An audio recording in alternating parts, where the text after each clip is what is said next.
Hi, my name is Mahdie as Javadian, and our paper is on the effects of economic and behavioral factors on the reposition of traffic fines.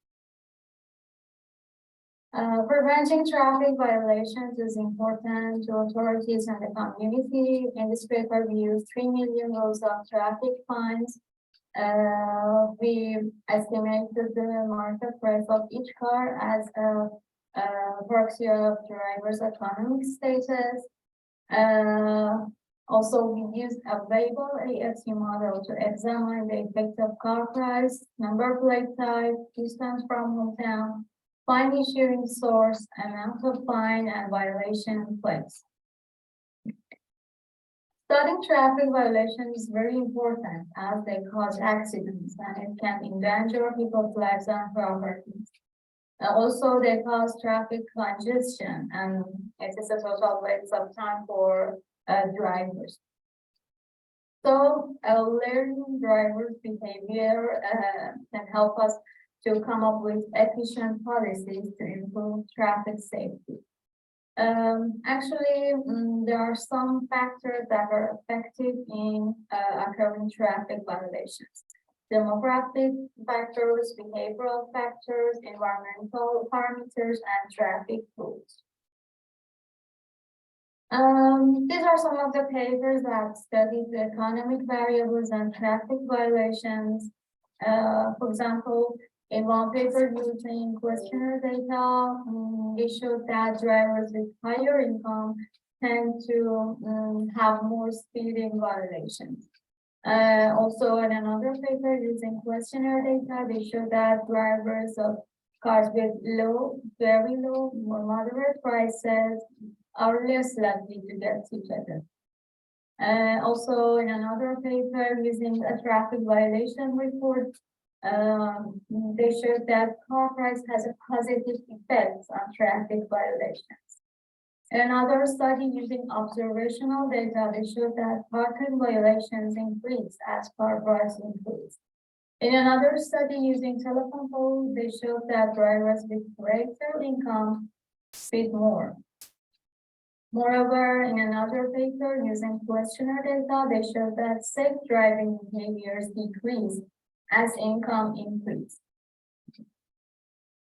These are some of the papers that use survival analysis to study traffic violation, since we use a survival analysis method in our paper.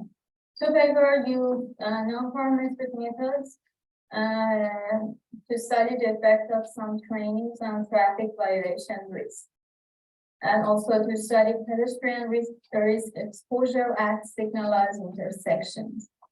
One paper used semi-parametric method to study the deterrent effect of demerit points and license revocation. Two papers used parametric methods of survival analysis like AFT model to study the pedestrian waiting duration or their violations at signalized intersections, and to study the unsafe behavior and the risk of crashes. As you can see in this paper, mostly self-report data was used to study the effect of car price or income. And they are restricted in sample size, and this is involved with sampling bias and response bias. And also for the observational data, they are limited, and they only consider the price of new cars, and they ignore the effect of cars depreciation over time. But in this paper, we estimated the actual prices of each car using a depreciation model. We used a comprehensive database of traffic violation reports, and actually they revealed the consequences of drivers' habits and their views on traffic laws. Moreover, the deterrence effect of the conditions of the first one and the next one is not studied yet, and we focused on this area in this paper. These are some of the questions that we tried to answer in this paper. What are the factors affecting the time of the next traffic violation? Does or how the economic status of the driver affect the time to the next one? Is it likely for an affluent driver to get the next client sooner than an average driver? How behavioral factors make the conditions prompt to coming to next violation? Answering to these questions would help us establish more efficient policy and traffic enforcement measures. And this can reduce traffic violation and improve safety. In order to estimate the car price, use a declination balance method. Actually, in our database, we access the make, model, and the year of the ticketed cars. We use brand new prices and the market price for some groups of cars for at least 15 years from a local website to calibrate our model. And this is the structure of our model. We had the actual car price from the local website and also the brand new price from the local website, and we access the age of the car. So we needed to calibrate our salvage and our depreciation. Our salvage is the ratio of salvage price of the car to new price, and our depreciation is the depreciation rates of car. In order to calibrate the model parameters, we use 3 different car models as a representative of the 3 car categories. Actually, in Iran, the depreciation rate of some groups of cars are different with each other. So we decided to do this. We use Peugeot GLX for Iranian-made cars. We used Hyundai Sonata for ordinary imported cars and BMW X3 for luxury imported cars. In a survival analysis, we have 2 important parameters: time, which is a time interval between 2 phenomena, and event, which is the second phenomenon. We have these 2 important equations. F is the probability of a situation in which the time interval between 2 phenomena is less than a specific time t. And hazard function, which is the conditional probability for a specific event to occur within the interval of t and t plus delta t. And we assume that the event has not occurred before the moment t. Actually, we have 3 methods of survival analysis. The first one is non-parametric, like Poplamier graphs, and we use them to compare the hazard ratio of different categories in a category called variables. We have semi-parametric methods like Fox regression model, and there are no assumptions about the hazard distribution. And finally, we have the parametric method like proportional hazard and accelerated failure time, AFT model, and they give the direct effect of variables on the dependent variable, which is the time interval. They are more accurate, and also they consider a distribution for the hazard function, which can be exponential, Weibull, logistic, or log normal. And this is the general form of the AFT model. There is a linear relationship between the log of time and the vector of independent variables. And it is piece of using maximum likelihood. In our paper, the event was the second violation of each number flag. And survival time was the time interval between the first and second violations. Actually, the survival time is our dependent variable. And our independent variable or our explanatory variables are car price, distance from hometown, which is the travel time between the driver's hometown to Isfahan city, the place they were issued of traffic fines, and it is in hours. And also the number of plate types, including private cars, taxis, public, disabled, and governmental vehicles. These variables are considered as demographic factors. And the next three variables are considered as some behavioral factors. Fine issuing source, including camera issues or police issues, the amount of the first traffic fine, and the violation place of the first traffic fine, including urban, intercity, and rural. This is our hazard graph. Actually, hazard graph shows the changes in the hazard of the second fine with time since the first fine. As you can see, there is an overall decreasing trend in our hazard graph. So based on the literature, a variable distribution is good for our AFT model. Actually, it has a lower AIC in the applied information criteria compared to Cox regression and local district models. After we run the model, all variables were statistically significant at a confidence level of 95%. The chi-square value of model was higher than the critical value as 95%. And this means that our model was significant. It should be noted that in this paper, our goal was to study the effect of each explanatory variable on the time interval between two traffic points of a driver. And this model was not developed to predict the time interval. In order to have an accurate model, we needed socio-demographic variables like age, gender, psychological attributes, and we did not access these variables due to privacy concerns. Hazard ratio is a comparative measure of survival experience at any time. When the hazard ratio is less than 1, and this means that the hazard ratio of having the second traffic fine decrease regarding the values. And when it is more than 1, it means that the hazard of having the second traffic fine increase. For categorical variables, we compare each category to the baseline variable, and this is just a part of our result. We will show you the hazard ratio. This is our final results for including the results of all variables. For example, for number plate type, we can see that the hazard ratio for taxis and public cars are more than 1. This means that the repetition hazards of taxis and public cars are more than private cars, which is our baseline variable.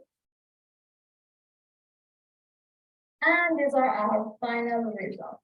The chance of repeating a traffic fine increased by 10% if the car price was doubled. Maybe affluent drivers have a higher value of time and they are willing to just pay the traffic fine and ignore the traffic rules. The results show that the chance of repeating the traffic fine decreased by 22%, with a 1 hour increase in the distance from hometown. And this means that in our paper, exposure have overshadowed offender. The results show that police issued fines led to a 16% delay increase in the repetition of traffic fines. This means that police issued fines are more deterrent. Actually, police issued fines are immediately delivered, while the camera issued fines are delivered even up to 15 days. Moreover, police presence can also be cited as a significant deterrent factor. Also, the results showed that the chance of repeating a traffic fine increased by 26% with 1 million reals or 23 US dollars increase in the amount of the first time. This means that drivers with high amount of fine on their first ticket are likely to violate sooner. Actually, the amount of fine is not prohibitive, and only the unpleasant experience of getting a fine of any amount is governing drivers' behavior. The results showed that the chance of getting a new traffic fine decreased by 23% and 25% respectively at intercity and rural routes, compared to the case in which the place of the first violation was urban. This means that receiving tickets at intercity and rural places can be mentally more deterrent. The findings of this paper can be utilized by law enforcement and road authorities to decrease the likelihood of violating traffic rules and provide a safer traffic environment. Also, it can be used by insurance companies to set up a fair pricing regime to improve traffic safety. In this paper, a comprehensive database of traffic plan records was used to study the effect of some demographic and behavioral factors. Market price of each car was estimated using a depreciation model. A variable AFT model was applied. The results showed that the repetition of fines increased by 10% if car price was doubled. It increased by 22% with 1 hour increase in the distance from hometown. Also, the results showed that police-issued fines caused a lag in the repetition of fines, and this means that they are more deterrent. Receiving tickets at intercity and rural places can be mentally more deterrent.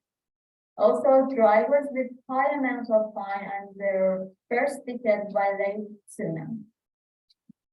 Thanks a lot for your attention.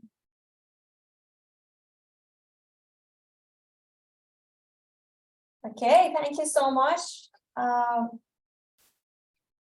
Mahdie, for a very great presentation. Let's see if there is any question in the chat box. Okay, so thank you.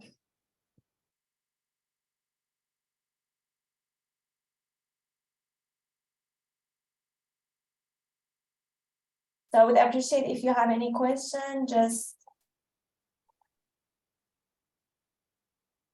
paste it in the Q&A. Okay, so I have one question, Mahdie, for you. That was very great presentation, well done.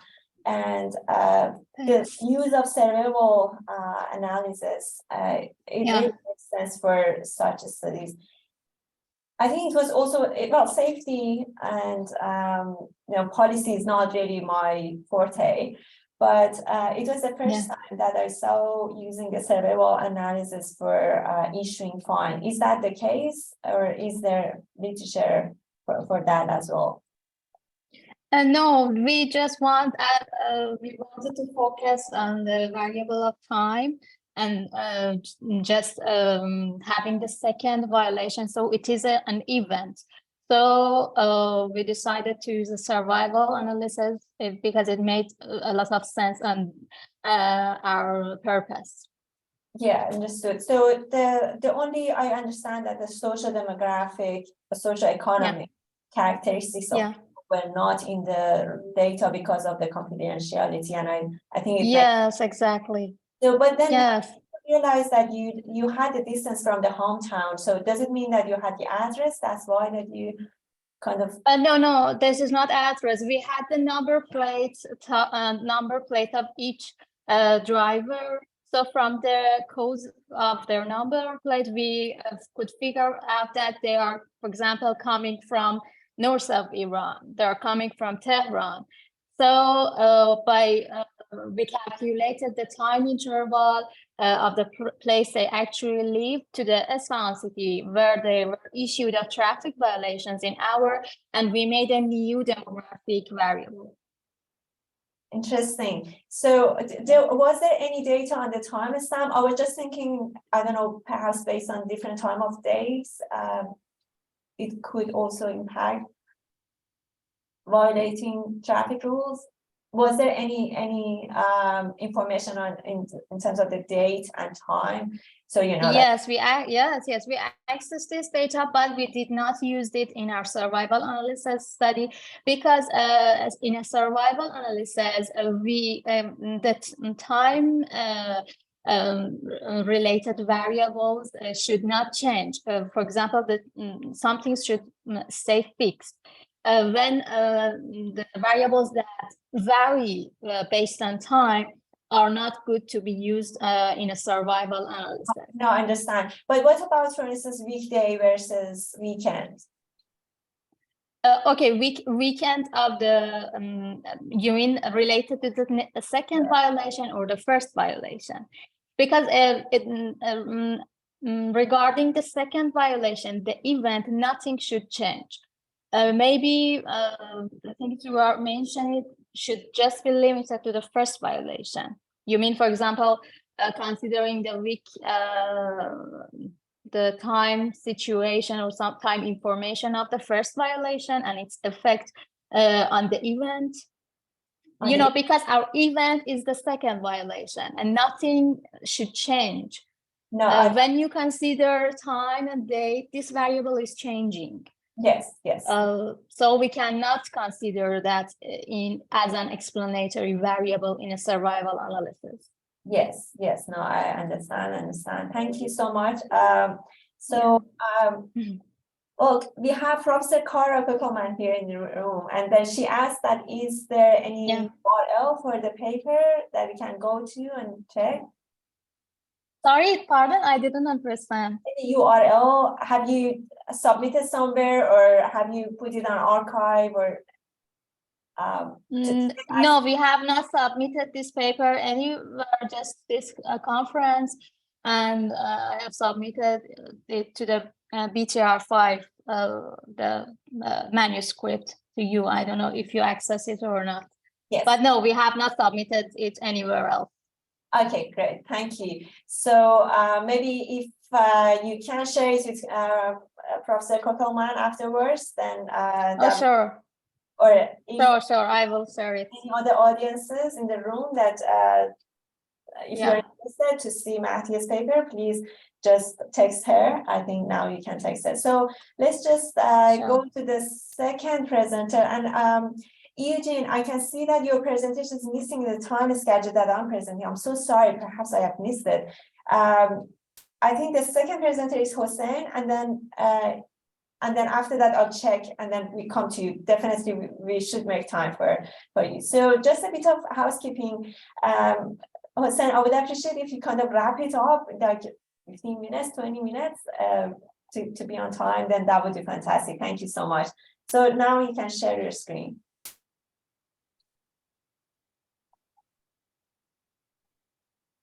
Okay. Hello, everyone. Do you have my screen now? Yes.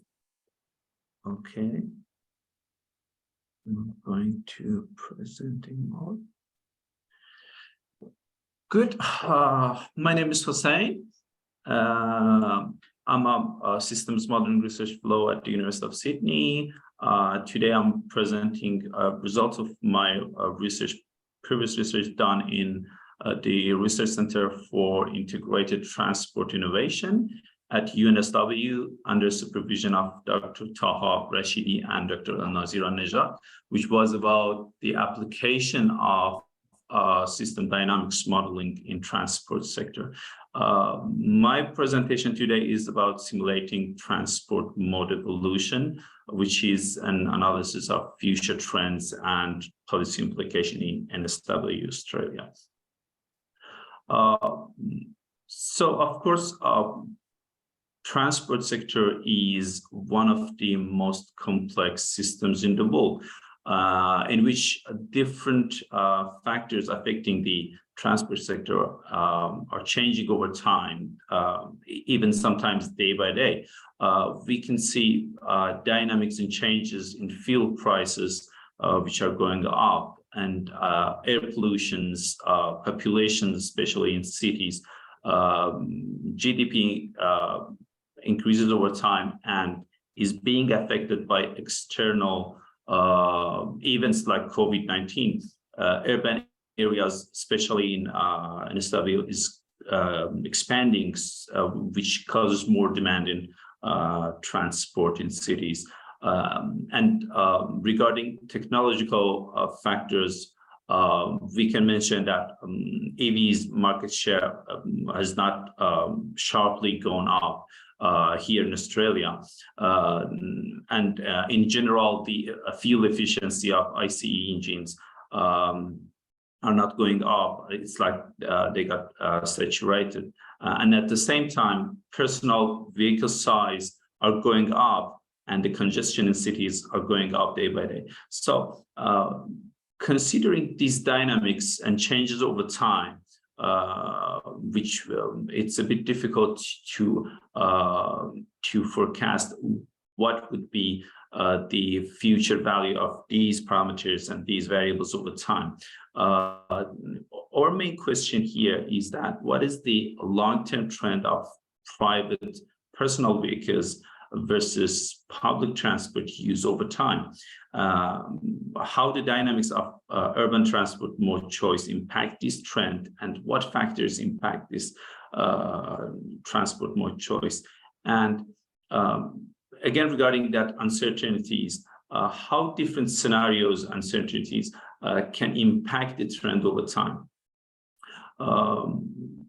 In this slide, I'm trying to show you the current situation in SW based on the latest data published by Australian Bureau of Statistics.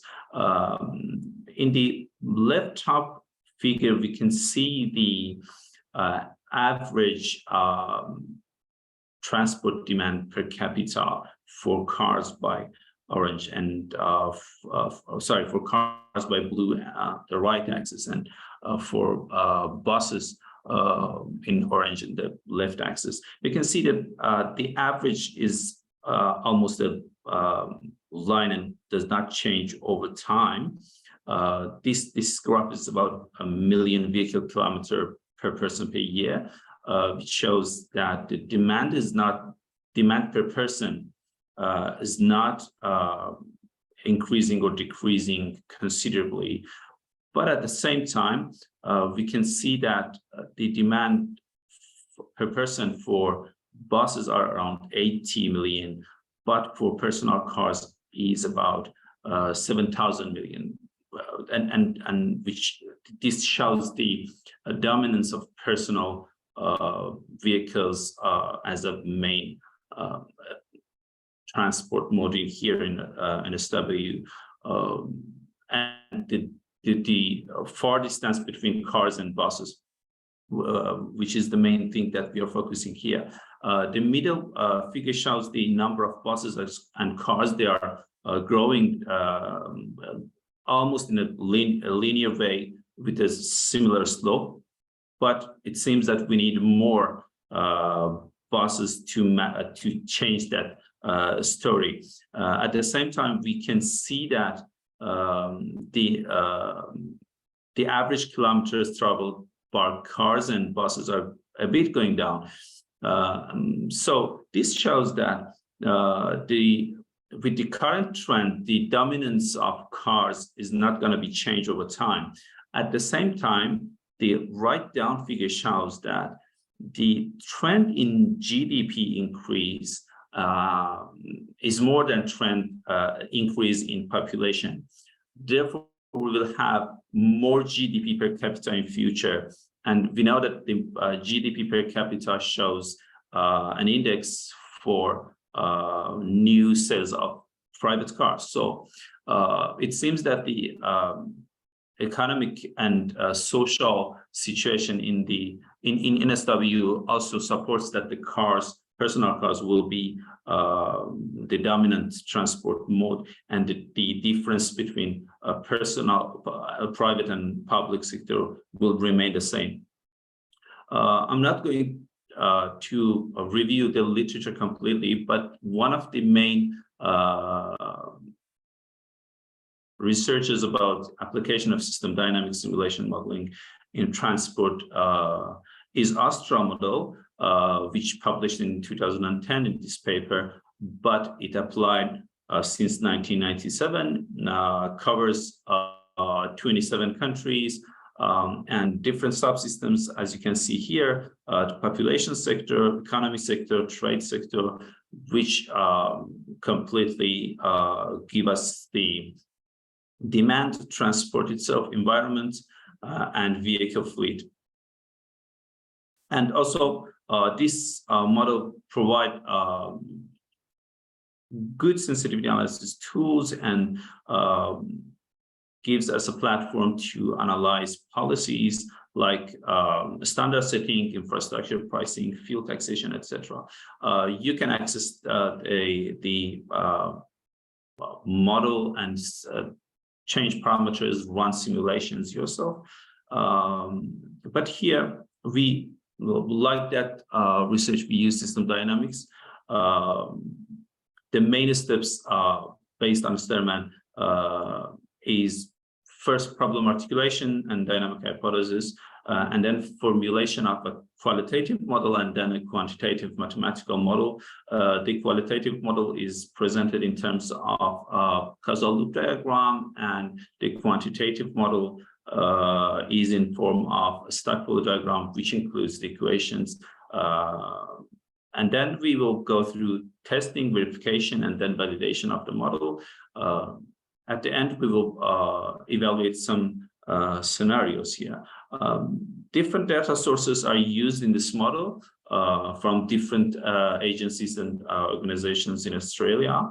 I'm skipping that. The base model we used to develop our simple model is Polya technology competition model. And we, based on that basic model, we derived some initial causal loop diagrams and then aligned them with the literature and revised them with some domain experts. We considered buses and cars as representatives for public-private transport mode, and assume that what we found at this study about private or about cars and buses could be generalized for private and public transport modes. Historical data used from 2010 to 2021. Simulation starts from 2010 to 2030, and scenario simulation starts from 2024. We used VenSim software for model development and simulation. So in this slide, I'm presenting the structure of model. These are causal loop diagrams. The left figure shows the CLDs for cars, the dynamic of utility for cars, and the right one shows the dynamic of utility over time for buses. They are almost the same, but and they have inputs to each other. I'm explaining the car ones here. Based on the population, we have the transport demand, which is calculated in the model by the per capita demand and the population. And based on the relative car or bus utility, this total transport demand is divided to personal car kilometers traveled or bus kilometer traveled. It should be noted that we used only the data for bus and cars to calculate the transport demand per capita. So other transport modes, the data for them is not included here. Based on the personal car kilometers traveled, we can calculate the kilometer traveled per capita, which shows, which is an index for a habit of using your own car or not. So if someone uses public transport more and more, then it will gonna be the habit of public transport for that person. Then we have personal car utility, which is a function of that habit, a fuel price, toll fare cap per vehicle, and also average flow, which is a variable considered here to include the congestion of urban areas in the model.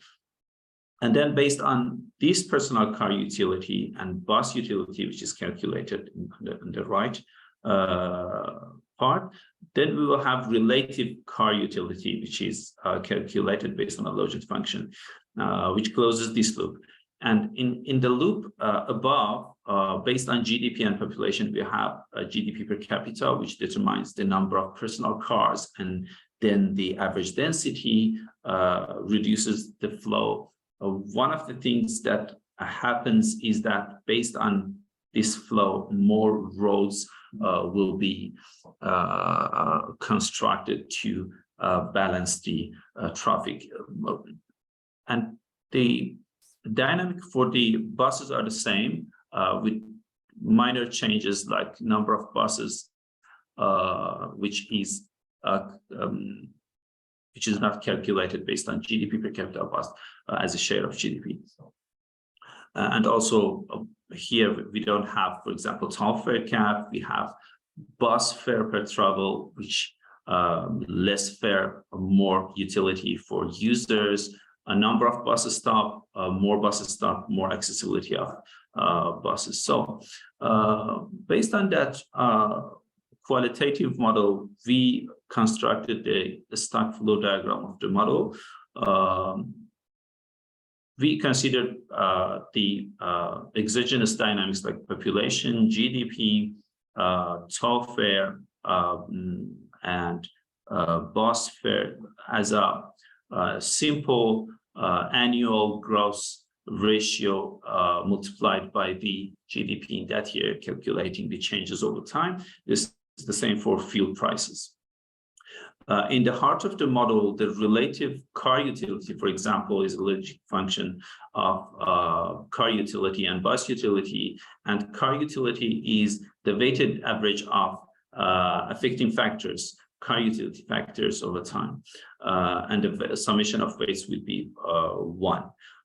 For example, total demand is total demand per capita multiplied by population. And the population, as I said, is simply calculated by a simple gross ratio, yearly gross ratio. This one is used for number of new cars, which is shown here. The change of number of cars over time is calculated based on this saturating function, which uses GDP per capita. Excuse me, Hossein, if you can kind of speed up. Okay, thank you. We can see the model validation here in this slide. I'm skipping explanation on that. This shows the result in the base run. We see that the personal car kilometer traveled shows 14% increase during the period of 2024 to 2030, and buses show 46%, but the kilometer traveled is far less than personal car kilometer travel. I analyzed the model in different parameters to find one of the variables that can change the behavior, so we can kind of stabilize the growth of personal car kilometers traveled. This is one of them. If you remember from here, we have a yearly gross ratio for fuel price. If we increase that ratio up to 30% in 2030, which means 0% in 2024, and 30% increase on the annual growth of fuel price in 2030, which is not a huge increase, we can see that the behavior of personal car kilometer travels is going to be kind of saturated. It is still the main and dominant mode of transport, but we can see a sharp increase in bus kilometers traveled, which is more than 100% increase. So just trying to make the conclusion, we saw that the current policies in NSW, business as usual, is not going to change the situation. If we consider slight increases compared to the historical trend in the effective factors on utility of cars, then we will see that the behavior of the agents in the system will change over time. I am now working on adding energy and emission to this model, and also analyzing more different and interventions and scenarios. But this model could be developed to consider different public transport modes and different private personal transport modes as well, and different type of transport demand like passenger, freight, etc. And also an economic section could be added to model to analyze the cost and benefit of an intervention or scenario. And thank you so much for your patience. Okay, thank you so much. Let's see if there's any question. I don't see anything in the chat box. Also, we have Q&A. Can I ask something? Yes, sure. Okay. Yeah. Hi, I'm Eui-Jin Kim. Actually, your research is very interesting to me, and especially actually, I'm new in system dynamics model, so I'm curious about it. So I'm very impressed if you make the causal loop in this model. So I just asking, how can you make the causal loop? Is it based on your domain knowledge, or is it constructed by data-driven method or something? Yeah. In fact, in the modeling procedure, we first define the problem and define the dynamic hypothesis, which shows us how for example, in this case, that dominance of personal cars changes over time. Where this comes from, we review the literature to see what factors affect the dynamic. We do interviews, semi-structured interviews with experts, and we analyze the data, especially over time analysis, behavior over time graphs, etc. And causality analysis, for example, Granger causality test, for example, or windowed correlation, to see which variables, changes in which variables causes the change in other variables over time. This gives us a knowledge about hypothesis that what drives the change over time. At the same time, I have used a basic model of Polya, which is the literature and includes the main dynamics in it, and customize it based on the data in NSW. Oh, yeah, it's cool. Thank you. You're welcome. Thank you. Also, we have one question from Nasser in the chat box, and Nasser has mentioned, okay, as you mentioned, the car demand is about 100 times greater than bus demand. So in your opinion, how can we tackle this issue and reduce the demand of cars or increase the demand of buses? I think the thing is not that we can have buses as the dominant transport mode. It is not gonna be the case, but at least we can stabilize the behavior of growth in cars. So we will not see the cars less than buses, but we can see that the number of the curve in number of cars, or the better than that, the vehicle kilometers traveled to be stabilized over time, which then, regarding the increase in fuel efficiency and the increase in share of EVs, then we will control and even reduce the pollution, air pollution, and fuel consumption, etc. Okay, great. Thank you, Hossein. Well, Hossein very independently actually drove this research and still is driving. So thank you so much. Let's just jump into the next presentation by Eui-Jin. So Eui-Jin will present a paper on a new flexible and partially monotonic discrete choice model. But meanwhile, feel free to text Hossein if you have any question. So Eui-Jin, go ahead, share your screen. And also, I forgot to say that, but please also pay attention. I'm going to actually show this 5-minute notice to just keep track of time. Thank you.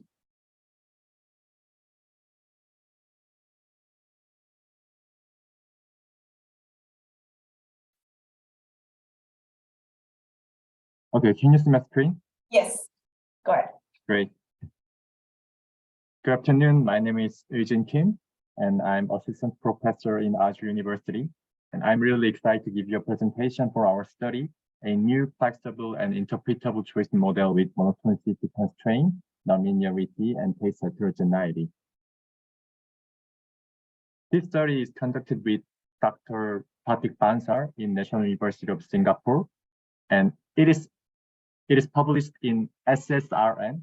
It's similar to arXiv, and you can access to the draft of this paper in the SSRN by searching the title of this study. So let's start it. And I think most of you already know the discrete choice model based on the random utility maximization. And this model assumes that users choose the alternative with maximum utility. And this kind of choice model is called theory-driven discrete choice model, DCM, in this presentation. And this model assumes the simplified utility functions such as linear in parameter, linear in variables, and utility function is estimated using multinomial logic model, MNL. However, this model ignores the interactions and nonlinear attribute effects. For example, the interaction between alternative and individual attributes represent the individual case heterogeneity. Also, the nonlinear diminishing marginal utility of probable cost are observed in real data. In contrast, data-driven DCM, such as deep neural network, DNN, assume that an optimal utility function can be found by maximizing the predictability in the dataset. As shown in this below equation, the DNN allows all possibility of the utility function and find an optimal one, maximizing the predictability.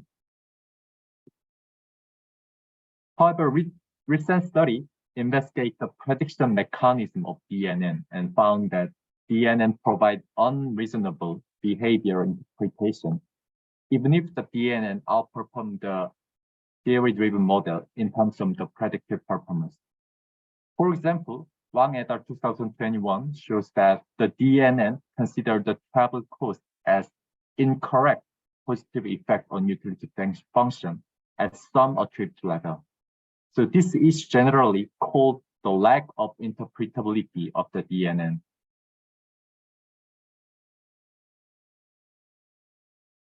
Another dimension of the lack of interpretability is the individual level interpretability.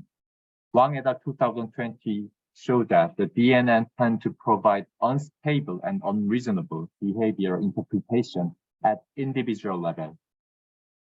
The figures compare the changes in choice probability according to driving cost of MNL and DNN, respectively. The thin line in the right figure represents the individual level effect of DNN. This figure indicates that unreasonable behavior interpretation of DNN is due to its unstable individual level effect. This instability is caused by overestimation of interaction effect or unstable individual level effects. And this kind of effect causes excessive heterogeneity among individuals. To address this lack of interpretability of the DNN, we propose theory-driven constraint neural network called PCNN. We define the interpretable model as the one provide economic information obeying the domain-specific constraint. The monotonic constraints that we focus are the most intuitive and incontroversial constraints. For example, increasing travel costs should decrease the utility of travel modes. We implement the monotonic constraint using the lattice network. The detailed mechanism of the lattice network may be beyond the scope of this presentation, but in short, the key advantage of the lattice network is that it can efficiently implement the monotonic constraint at individual level while capturing the attribute-wise nonlinear effect using the segmented effect. Segmented effect is something like piecewise linear function. And by using the segmented effect and the lattice network, we can also capture the complex interaction between the alternatives. So these two figures show why the monotonic constraint is particularly effective in DNN, data-driven DCM. In the population level, in the left figure, the red line represents the overly complex utility function estimated by the DNN. And this pattern is well-known pattern of overfitting to the training data. This tendency can be also observed in the individual level as it comes from the overestimated interaction by DNN as shown in the right figure. In this study, we expect that the monotonic constraint at individual level can correct these MRAP changes and incorrect sign, and which are equivalent to the reduce the overfitting to approximate the true utility function. So we can say that as a term of the deep learning community, the TCNN reduced the overfitting by theory-driven regularization, the monotonicity constraint. So let's see the structure of the lattice network. The lattice network consists of two model components. The first component is calibrator, which capture the attribute level nonlinear using segmented effect, and lattice capture the interaction between the attributes. Lastly, the output calibrator supplements the nonlinearity of the lattice. So this kind of input calibrator, lattice, and output calibrator structure can capture the nonlinearity and interaction between attributes while ensuring the monotonicity constraint at individual level. So this diagram illustrates the structure of the TCNN using the lattice network. As you can see in the input variable part, we can selectively impose the monotonicity constraint on each attribute. For example, we only impose the monotonicity constraint on travel costs, but not the income or age, because income or age is not non-monotonicity. So the goal of this interpretable TCNN is that it infers the true underlying utility function rather than just maximizing the predictability using the arbitrary function of the DNN. If it can be done well, we can expect that the TCNN not just improve the interpretability, but also provide new behavioral insights unrevealed from the conventional theory-driven DCM. Since the TCNN in this study is still a data-driven model, so we need some interpretation method to estimate the attribute-wise effect. The attribute-wise effect is the utility function in our term. So we adopt partial dependence and individual conditional expectation, PD and ICE, which estimate the attribute-wise effect, attribute-wise utility function of the data-driven method at population level and individual level respectively. The PD can capture the population level utility function, and the ICE can capture the individual level utility function respectively. So I also skip the details of the PD and ICE. So to evaluate the interpretability and predictability, we should have true utility function that is not available in the real data. So we conducted a simulation study. We made very complex utility functions, including inherent nonlinear effect, interaction between alternative attributes, and interaction between individual and alternative attributes. So this complex equation shows our simulated true utility function. And this figure shows the result of interpretability of the TCNN. We used the MNN model with first order interaction as benchmark model. The recovery of true value of time and true value of waiting time according to different individual groups are used to evaluate the interpretability. It shows that whether the model well captures the taste heterogeneity, that is the interaction between individual and alternative attributes. As you know, the MNL, the Monotonic model, are well known to provide reasonable behavioral interpretation. But in the simulation study that have very complex utility function, the TCNN rather provide better recovery of the value of time and value of waiting time of two utility function. Of course, it also highly outperformed the DNN, indicating that the monotonic constraint significantly improved the interpretability of the DNN. And this result indicates that TCNN with enhanced interpretability can capture the taste heterogeneity well. And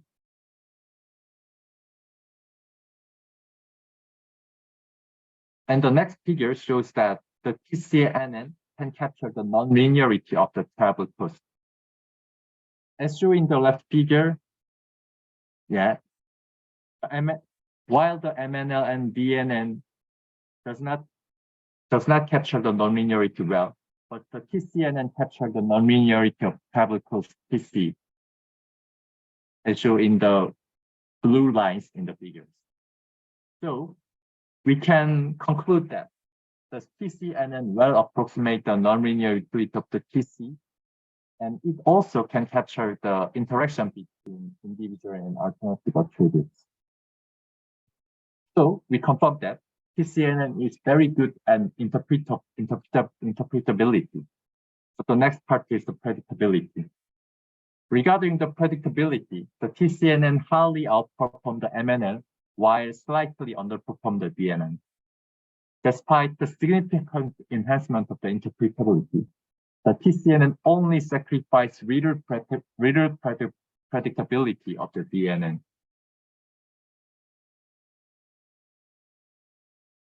So the last part is conclusion. So this study proposed the TCNN, theory constrained neural network, to improve the both interpretability and predictability. As you can see in the result, TCNN inferred the underlying utility function better than theory-driven discrete trace model, MNL. And non-linearity of the attribute effects and interaction between alternative and individual attributes are well captured with the monotonicity constraint. And we can say that this monotonicity significantly enhanced the interpretability that is critical in high-stake decision-making in the future. As a future study, we are incorporating other behavioral mechanisms rather over the monotonicity constraint, such as non-compensatory choice called attribute cutoff or asymmetric Bayesian utility from the post-hoc theory. So we can expect that TCNN can be extended to incorporate other neural networks and other behavior mechanisms into the neural network. Yes, that's all of my presentation. Thank you so much. Thank you, Eui-Jin. That was a great presentation, very interesting study. And you said that it's on archive, right? Yeah, Yes. So can you also please share the link to the archive here in the chat box? Because I might want to go and read it. The explainable AI really makes sense for because the interpretation of DNN and CNN, that was always the thing that I thought, okay, these are really good to model the behaviors, but how we can really interpret that. Just for the time, I don't see any question here. Oh yeah, there's one question from Gabriel, and the question is, have you tried the model with real data, and is the model source code available as well? Yeah, first of all, yeah, we have also tried the model with the real data, and in the real data, the model represents similar results. It sacrificed the small predictability, but enhanced the interpretability of the DNA. So our full paper, our full draft also includes the real data cases. Awesome. And regarding, Oh, yeah, sure. and regarding, Go ahead, sorry. So yeah, regarding the model source, yeah, we are still revising the source code because source code is too messy. So I will open up this source code after cleaning all the messy code. That's very interesting research. I also will check that out later. But yeah, so for the sake of time, let's go to the next presenter, Ryota Okazaki. And Ryota is going to talk about evaluation strategies. Ryota, are you online? Yes. Yes, awesome. So Ryota is a graduate student at the Graduate School of Engineering and Science at Shibahara Institute of Technology in Tokyo, Japan. And his main area of research is optimization of last mile delivery and delivery demand management. He's motivated by the desire to solve the problems of courier companies being overburdened by the rapid increase in delivery demand due to the COVID pandemic. So over to you, Ryota, you can share your screen. Now I stop sharing. Okay. And just be mindful of my notice. Thank you. Can you see my screen? Yes. Awesome. Go ahead. Okay.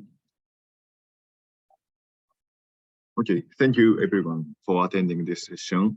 My name is Ryota Okazaki. I'm a graduate student at the Graduate School of Engineering and Science, Shibahara Institute of Technology in Tokyo, Japan. I am motivated by the desire to solve the problem of courier companies being overburdened by the rapid increase in delivery demands due to the COVID pandemic. This is a research of the evaluation of several strategies to manage the growing demand for attended home delivery. My boss, Dr. Yuki Oyama, also attended today. Today's presentation at the BTR conference will be my first presentation in English, but I'd be happy to answer any questions you may have. So I will now begin my presentation.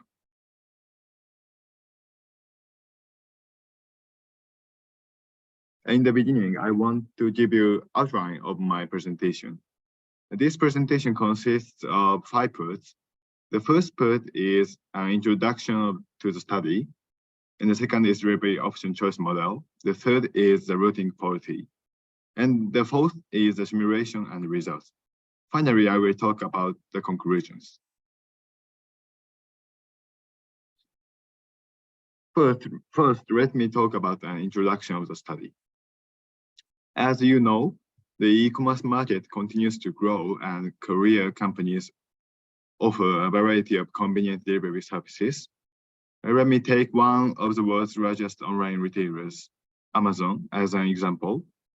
Regular delivery is a delivery option where the courier can deliver anytime up to a certain date. Amazon Prime is Amazon's membership program. Amazon Prime member can often choose free next day delivery or scheduled delivery. However, this may cause customers to choose next day delivery even though they do not need it.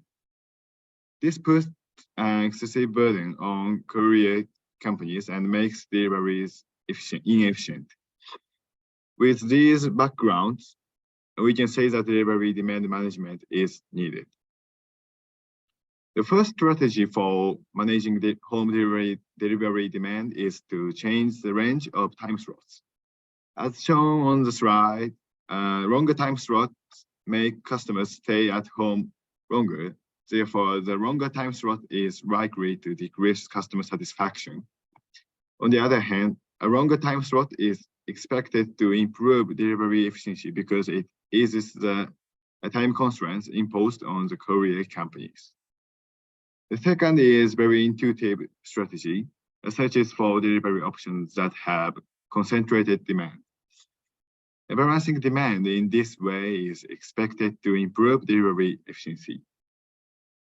Among the delivery options shown here, the regular delivery is the most flexible option and should improve delivery efficiency.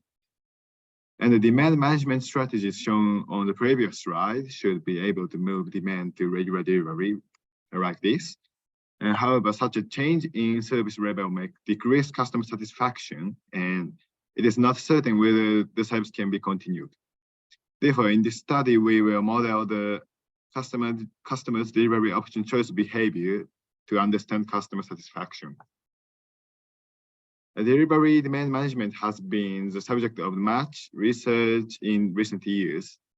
Many of these focus on scheduled delivery and attempting to maximize revenue by controlling time slots and delivery costs, delivery fees. In other words, few studies have also covered other delivery options such as next day delivery or regular delivery as offered by Amazon. What they all have in common is that they do not analyze whether the service level is satisfactory to the customer. Therefore, in this study, we will model the choice behavior of 3 delivery options shown at the bottom of the slide to understand customer satisfaction. One way to calculate the delivery cost based on distance between customers is to solve BRP. In classic BRP, the planning period is 1 day or within 1 time slot. Therefore, it is not possible to consider next day delivery or regular delivery because it requires a planning period of multiple days. Therefore, in this study, we solve the multi-period BRP, which extends the planning period to multiple days and calculates the delivery cost. Please pay attention to the customer marked in blue. Please assume that this customer has chosen regular delivery. In the case shown on the figure, it is optimal to deliver on day 3 due to the location of the customers in the vicinity. However, since the delivery is postponed for 2 days, a holding cost incurred for 2 days. At the end of this slide, I will explain the objective function. The objective function consists of 3 terms. The first is vehicle cost, and the second is the transportation cost, and the third is the holding cost, as I mentioned earlier. Based on introduction, let me describe the framework of this study. First, based on the results of the stated preference survey of e-commerce users, we model the customer's delivery option choice behavior. Then we apply the strategies to the delivery options and calculate the customer satisfaction for each scenario and the probability of choosing each delivery option. Then in the simulation, we first randomly generate the customers in a square. The generated customer chooses a delivery option based on the choice probability calculated here. And when we solve the multi-period BRP to optimize the delivery route and calculate the delivery cost. Finally, we evaluate the delivery demand management strategy based on the delivery cost and customer satisfaction calculated up to this point. Then I will describe the delivery option choice model in more detail. In the stated preference survey, respondents are asked to assume that they will buy the same product again that they bought last time online. As shown on the slide, respondents choose one of 3 options: next day delivery, scheduled delivery, or regular delivery. If the respondent chooses scheduled delivery, they then choose the delivery date and time. And this slide shows the results of SP survey.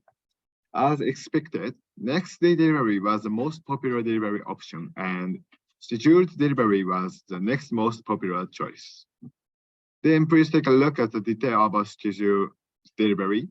about half of the respondents choose mornings and more than 80% choose holidays. This result indicates that there is an imbalance in delivery demand. In this slide, I will describe the structure of the delivery option choice model. The utility function of each option consists of the alternative specific constant and the number of delivery days, the delivery fee, and the range of time slots. We apply the nested logic model to this choice behavior. As you can see, the upper nest list represents the choice of delivery options, while the lower nest represents the date and time choice behavior. And this slide shows the model estimation results. All parameters related to the service level were estimated to negative values. From the above two parameters, we can estimate the value of delivery time. As a result, we find that their value is 23.7 Japanese yen per day. In addition, we found that increased the time slot with also reduced the utility. From these estimation results, we calculated the probability of choosing each delivery option and the level of customer satisfaction. And customer satisfaction is indicated by expected maximum utility. In this section, I will describe some routing policies. In this policy, we dynamically generate demand and optimize the routes. This is a realistic approach. And first, we generate the delivery demand and optimize the route. After delivery is made, the demand generated for that day is incorporated, and in this way, route optimization and demand generation are repeated on the following day as well. For dynamically demand generation and optimization, we tried two methods. The first is to optimize only the delivery route for the day. And for this method, we set D equals 1. On the other hand, D equals 2 consists up to the next day like this. The objective function also changes with the value of D. In practice, we suppose that the most routing is done with D equals 1, but we propose a method with D equals 2. As a routing policy to use for comparison, I will describe global optimization. This policy is ideal, but impractical because all customers are known within the planning period. The delivery route is obtained by simultaneously optimizing the routes for the entire planning period. Here I describe the comparison items and their indicators. As explained earlier, in this study, we calculated customer satisfaction by using expected maximum utility from the choice model and delivery cost by solving the multi-period BRP. Both are used to evaluate these three delivery demand management strategies, and we compare routing policies using total delivery costs. Next, I will describe the simulation and results. We set the planning period to 24 days with the evaluation period from the 10th to the 16th day of the planning period. We excluded the beginning and end of the planning period from the evaluation period because it is not possible to consider demands generated before the planning period. And in this study, we set maximum number of vehicles at 4 and the vehicle cost at 300 per vehicle. The vehicle capacity to 100 and the demand to random value between 5 and 10. This slide shows the results of the routing policy comparison. Both the vertical and horizontal axes represent delivery costs. As shown on the left side of the slide, all points are plotted below the blue diagonal line. So indicated that global is better than D equals 1. A global naturally has lower delivery costs than dynamic demand generation This is because all demand is known within the planning period. On the right side of the slide, we compare two policies of dynamic demand generation.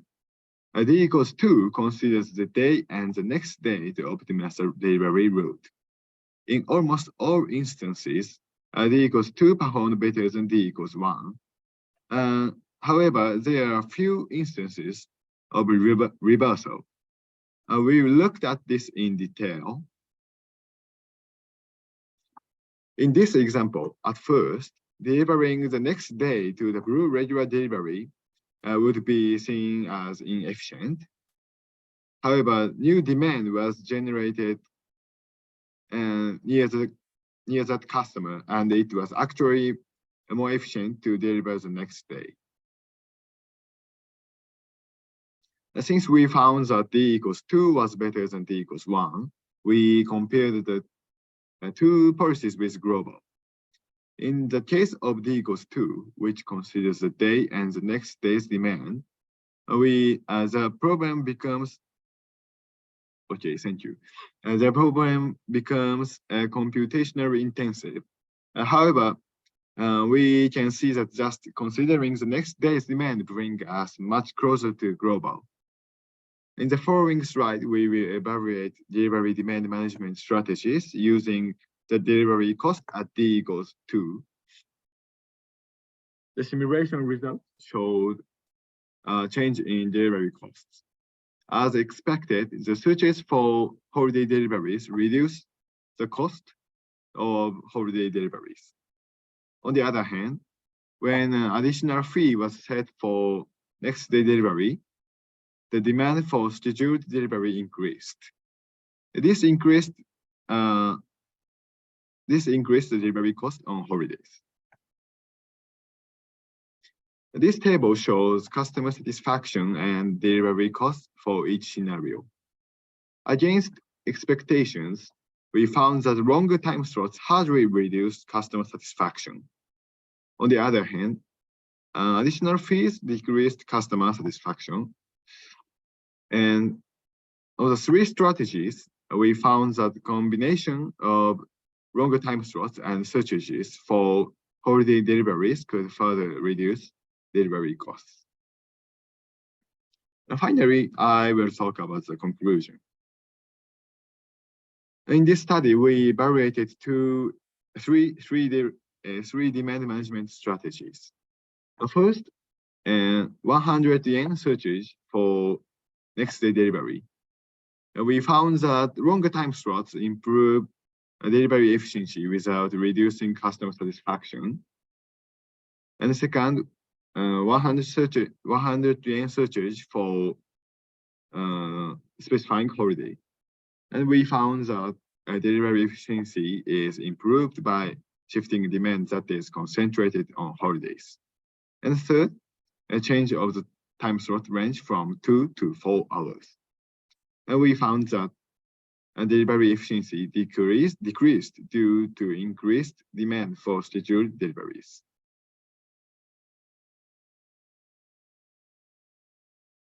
Thank you very much for your attention. If you have any questions, I will do my best to answer them. Thank you, Ryota. Let's see if there's any question. Please just type your question in the chat box or Q&A box. That was a really great presentation. I think that research actually is relevant to Kesawa. Kesawa, you are on the call, my PhD student. So it actually triggered some ideas that perhaps also we can look at into it. Because also I think it's really important for the perishable freight delivery. Particularly, okay. Let's see if there's no question. Yeah, there's one. Okay, so I just read from the text from Sui Hu. Thanks for your wonderful presentation. Can you elaborate a little bit on how you model the day-to-day adjustment process? What adjustment mechanism did you use? Oh, okay. Thank you for asking that question.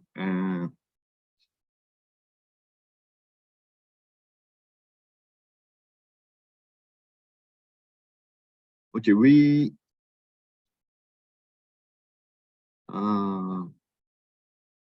these customers choose delivery options based on the choice probability estimated in the delivery choice model, and we apply the demand management strategy on, for example, searches for delivery option, and the probability of the delivery option choice will be changed for each customers. So if many customers choose scheduled delivery or next day delivery, and delivery efficiency will decrease. But so we apply a delivery demand management strategy. We change the probability and make the delivery more efficient. Can you understand this? So, but maybe the question, maybe I can paraphrase. Hopefully, I address Sui's question. Did you use any? So you had that stated preference survey, right? So Yes. for the day-to-day adjustment process, but basically the probability of the delivery strategy that you got from the stated preference, did you use that for the day-to-day adjustment? Use stated preference survey to the day-to-day. You mean they use these results on the day-to-day delivery? You mean?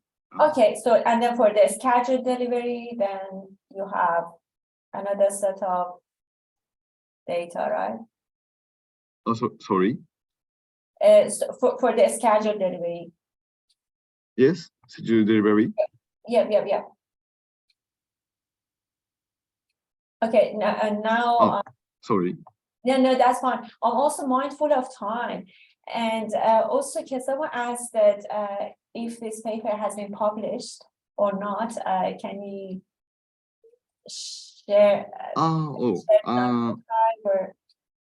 Yes, I'm now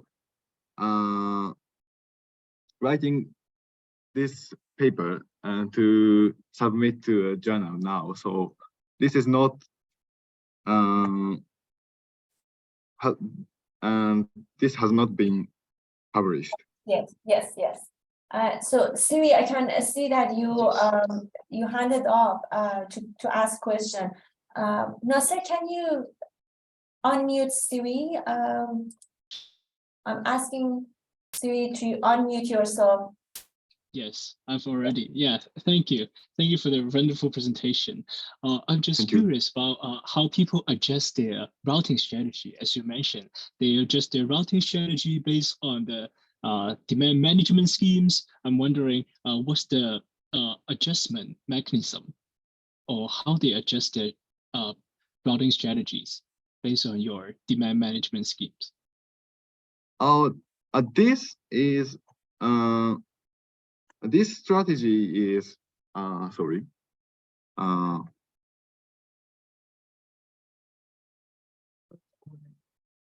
This is not how can I say? This is only for route optimization. So delivery demand is same. Can you understand?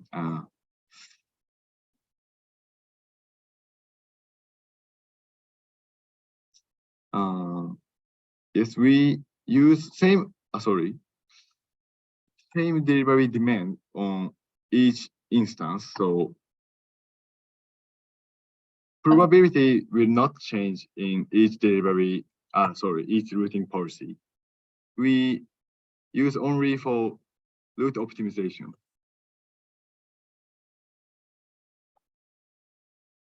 I think I can understand. So can we continue the question and answer in the chat box so that we have also the next presenter.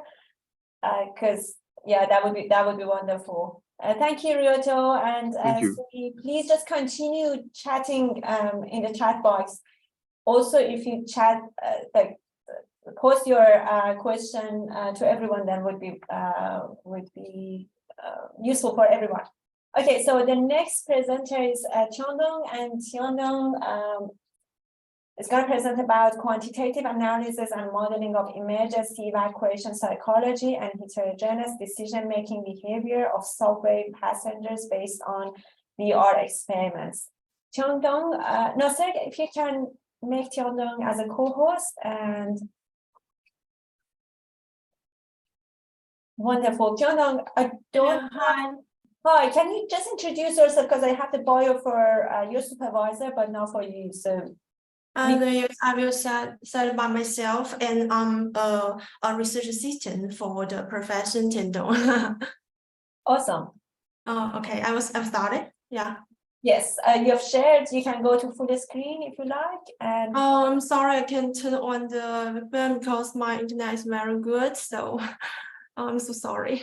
No, that's wonderful. Go ahead. Okay. Okay, hello everyone. My name is Eui-Jin, a research assistant of Professor Tiandong. It's a great honor for me to report here today.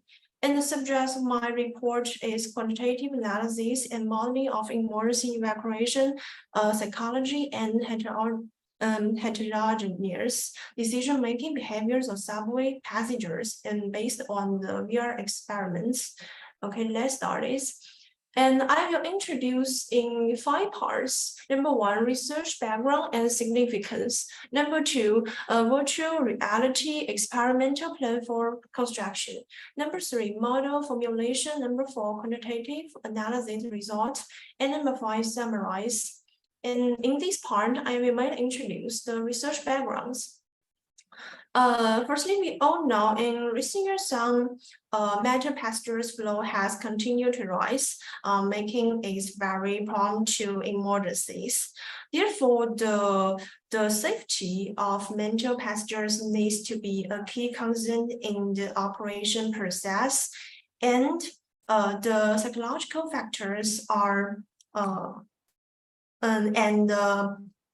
characteristics of emergency evacuation of mental passengers has not been sufficiently considered in existing studies. And the virtual reality experiments are becoming increasingly popular because they are immersive, repetitive, flexible in operation, and can simulate high-risk environments. And in this research, we finished the 4 tasks, and we already done that, and established a quantitative analysis model, which is expected to provide support for emergency evacuation management of mental station.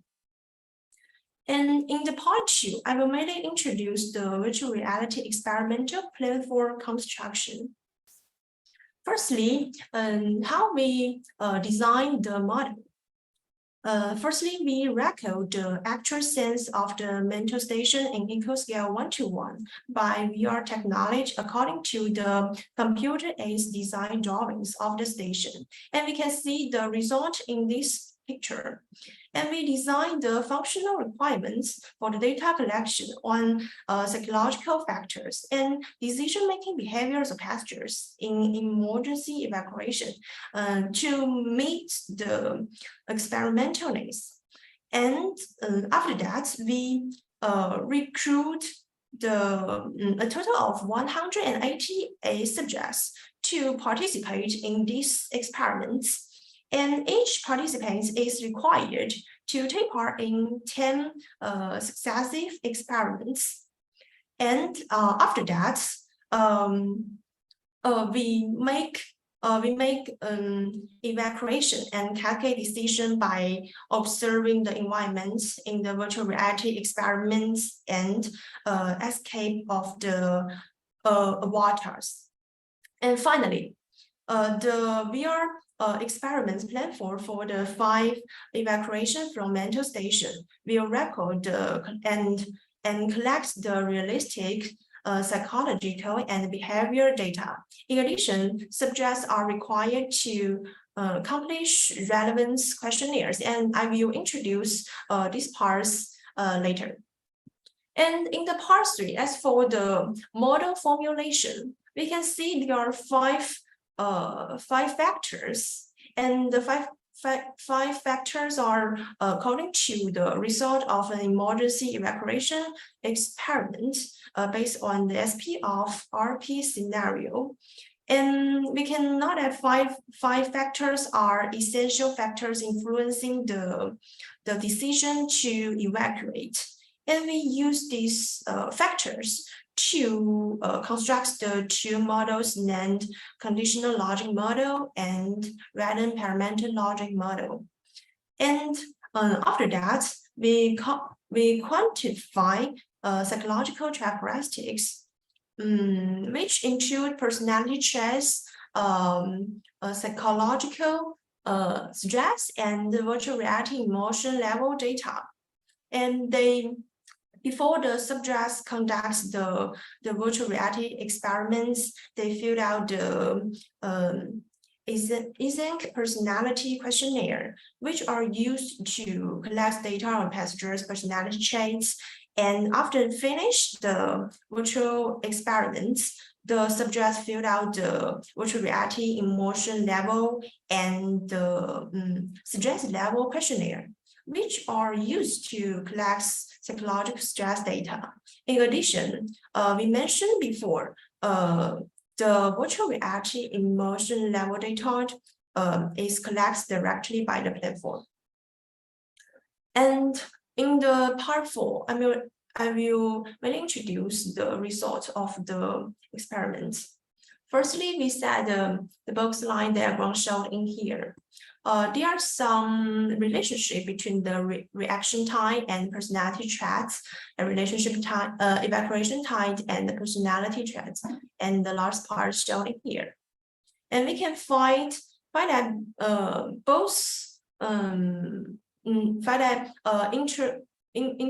introverted and extroverted passengers will prefer to evacuate to the exit that is visible and closely to them. However, the extroverted passengers are likely to follow large crowds for evacuation, while introverted passengers prefer to avoid crowd. And we can see the result in the 3 diagrams.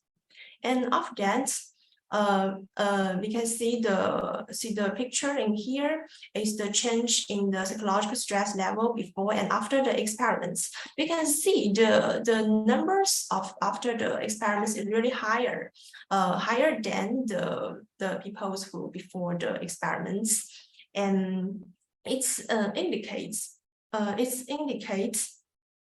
the virtual reality is really is in a high degree of realism compared to the nature environment, and we can see the different numbers in here. And after that, we made a quantitative analysis and based on the conditional logic model. From the 2 graphs, we know that the negative values of the distance, density, and pedestrian flow coefficients indicate that the higher their value, the lower their probability of that exit being selected. And the positive values of the easy visibility and easy first visibility coefficients indicate that higher the values of 1 for the easy visibility and easy first visibility, the higher the probability of being selected. And compare the 2 diagrams, we find the data based on the SP of RP scenario suggests that the negative effects of exit density on passenger decision making is more significant than the negative effects of pedestrian flow on passenger decision making. However, the VR data shown in this picture is indicated that the negative effects of exit density on passenger decision making is smaller than the negative effect of pedestrian flow on passenger decision making. After we analyze the main reason for this difference may be that SP of RP scenario survey is scenario select survey based on the selection of familiar scenarios that have already occurred in reality, and there may be caused some selection variability. In addition, the SP of RP scenario hypothesis survive does not completely make the subjects actually feel and fire sense. So it will also have some impacts on the subject's choice. And after that, we compared based on the random parameter logic model. And compare the two diagrams, we can see the influencing factors of exit visibility based on the SP of RP scenario assumption has the most excellent effect on the utility of passengers when choosing exit to escape. And however, the exit first visibility of exit based on virtual reality data significantly affects passengers' choice of exit. And after that, we can see the picture. It's the marginal probability distribution of estimated coefficient of the impacts factors. From this diagram, it showed the marginal probability distribution of exit visibility factor is the most dispersed. The exit visibility factor shows the highest heterogeneity among the estimated coefficients, and the passengers' preference for the visibility factor are more heterogeneous than other influencing factors when making their exit choices, and the choice of visible and invisible exits is more likely to vary from people to people. And we can see the marginal probability distribution of the estimated coefficients of the impact factors based on the virtual reality experimental data. And from this data, we can know the probability that questions of whether the evacuation decision will be changed due to high crowd density at the exit varies more from people to people. And the last part is the summary of our report. Firstly, we developed a virtual reality experiment platform for emergency evacuation of mental stations based on virtual reality technology, collects data, and we collect data on the psychological characteristics and decision-making behavior of passengers. And we proposed a quantitative method for the psychological and heterogeneous decision-making behavior of emergency evacuation of mental passengers. And we compared the utility of the factors influencing the emergency evacuation behavior based on the virtual reality experimental data and the SPR-RP scenario. And then, and in the last one, we compare and analyze the heterogeneity of passenger emergency evacuation decision-making preference between the two data. Okay, that's all. Thank you so much, and I'm looking forward to exchange in the follow-up questions. Thank you, Tiandong, for a very good presentation. Thank you. Question. If you also like to ask your question, we can please just raise your hand and then we can unmute you. Or you can just type the question. So Tiandong, it was a great presentation yesterday. Actually, one of the PhD students here, University of New South Wales, presented his research, which is about evacuation disaster. And then we were discussing that why most of the literature on evacuation has considered equilibrium for assignment on the network. So we actually argued that, or we postulated that perhaps some individuals have different preferences in terms of the route or in terms of the even like the way that they will behave during disaster. Because when you're talking about evacuation, it could be impacted. All the behaviors can be impacted by the emergency of the situation. So in terms of the VR experiment, can you just elaborate a bit more on the experiment? What were the scenarios that people were tested in the virtual reality experiment? Thank you for your asking. Can you ask again? I'm not sure. I'm not understanding the question. Oh, okay. So in the VR experiment, what were the options and what was the scenario basically of emergency? Was it like fire? Was it? I'm just trying to understand that what was the experiment setup? I'm so sorry. I'm not really. No, that's fine. That's fine. Sorry. Okay. Let's see if there's any other question. Okay. I don't see any question on the chat box. Yeah. So if that's the case, then I actually shared